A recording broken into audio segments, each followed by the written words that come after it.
টানা বর্ষণ ও অস্বাভাবিক জোয়ারে ক্ষতিগ্রস্ত নোয়াখালীর দ্বীপ উপজেলা হাতিয়ার বিভিন্ন এলাকায় বন্যা দুর্গত মানুষের মাঝে ত্রাণ সামগ্রী বিতরণ করেছে হাতিয়া উপজেলা ছাত্রদল।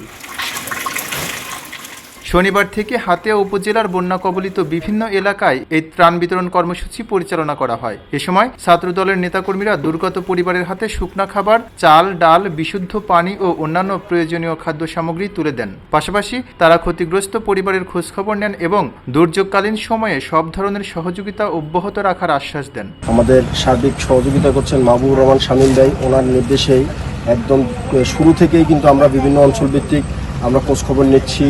যারা নলছিরা থেকে চেয়ারম্যানঘাট যাতায়াত করে তাদেরকে সতর্কতামূলক বার্তা দিচ্ছি এবং যাতায়াতে যাতে কোনোরকম বিশৃঙ্খলা না হয় বা ঝুঁকিপূর্ণভাবে কেউ যাতে যাতায়াত না করে সেজন্য আপনারা দেখবেন আমরা প্রথম দিনেই নলছিরা ঘাটে গিয়ে কাঠবডি বন্ধ রাখার জন্য কর্তৃপক্ষের সাথে যোগাযোগ করেছি। সিটাক যেন বারবার দেয় তাদের সাথে যোগাযোগ করেছি এবং সিটাক প্রথম দিনে 6 বার আপ ডাউন করেছে। তো সেটা শামীম ভাইয়ের নির্দেশনা মোতাবেক আমরা সব জায়গায় খবর রেখেছি। এখন আমাদের গতকালকে থেকে ত্রাণ বিতরণ কার্যক্রম শুরু হয়েছে। গতকালকে আমরা কয়েকটা জায়গায় দিয়েছি, আজকেও দিচ্ছি।